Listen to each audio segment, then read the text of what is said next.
Okay, hey guys, I just filmed this video like a few seconds ago and I had to refilm again because my camera was not focused. So hopefully it is focused now. This video is about my tongue web piercing, frenulum piercing that I got 2 days ago. So I got it done 2 days ago, like I said, at Hair House Warehouse. It was $40, I think. And you can be 16, which I thought you had to be 18, but anyway, I'll explain the pain and the process and how it's been going in the past 2 days. So when I got it pierced, it did not hurt at all, really. Of course, it's a bit uncomfortable because you have to have a clamp on your tongue, and because my tongue's so small, she had to pull my tongue out as far as possible, and it did hurt. So if you've got a large tongue or, you know, a bigger mouth, then you should be okay. But because my tongue was so small, the clamp actually really did hurt. But the only thing is, it's quite a tricky piercing to get in. So she had to put the needle through about 4 times. It wasn't really uncomfortable, like it just felt, you know, like nothing really. Just because the bar wouldn't stay in and you have to keep swallowing your saliva and the bar just pops right out. And it's quite tricky for the piercer to do these balls up. So, you know, as long as you're okay with needles and stuff, because the process does take longer than a normal piercing being pierced, you know, because usually they're quick as anything.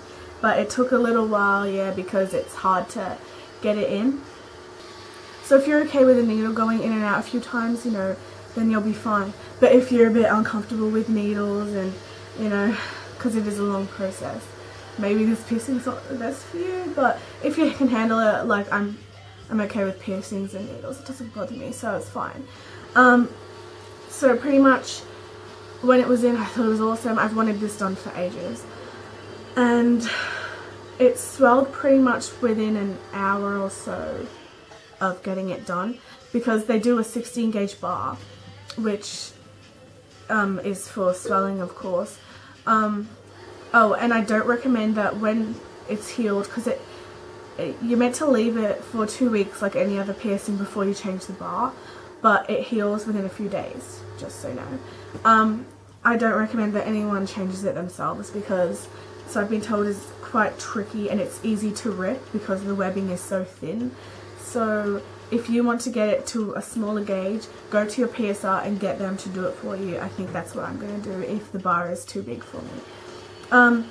So it swelled pretty much within 2 hours, like I said, and it's just because it's pierced on that ball that's on the web, and it swells like to a little bubble.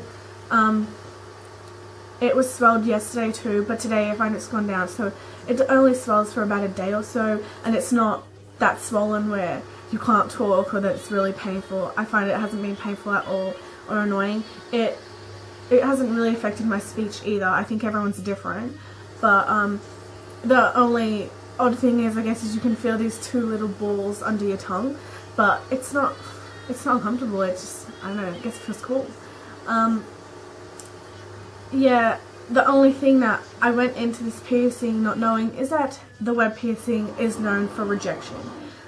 Some people's can reject within the first week of when it's healing. Some can reject after 6 months, but some people's can last them years and years.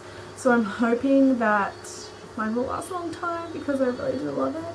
But if anyone has had their web pierced and is watching this video, let me know in the comments or something how yours is going and if you've had any problems with it. So with eating and aftercare for the piercing is, I was giving an aftercare spray. This is the Hair House's ones. They use 2Es or whatever it is, and it's the oral spray, and it's mint, and it tastes actually really good, and it's blue and stuff.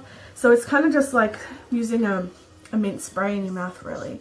And I'm kind of addicted to using it like a lot, but I guess the more you use it, the better.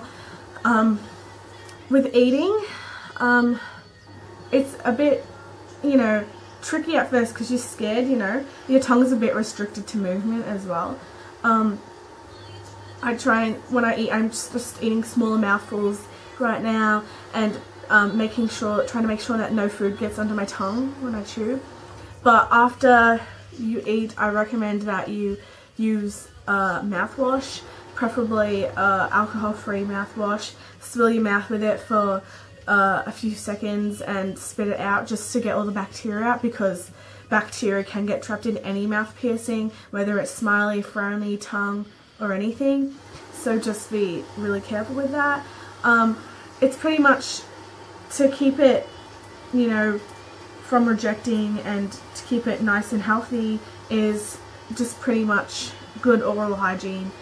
Brushing your teeth 2 or 3 times a day, mouth washing every time after you eat, you know, before you go to bed, when you wake up in the morning, stuff like that. I think that if you take care of your mouth really well and you clean it very well, then the piercing should be okay.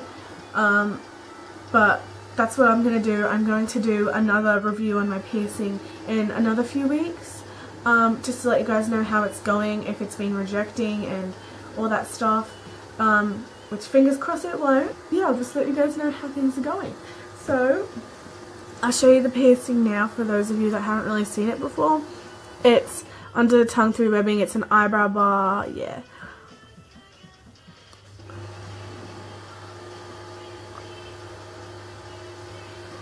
Yeah, so it's like that. I hope this video was helpful for you guys wanting to get it pierced. If you have any other questions or there's something that I haven't answered in this video, just comment it below and I will answer that for you. I hope you guys enjoyed this video. Don't forget to like and subscribe.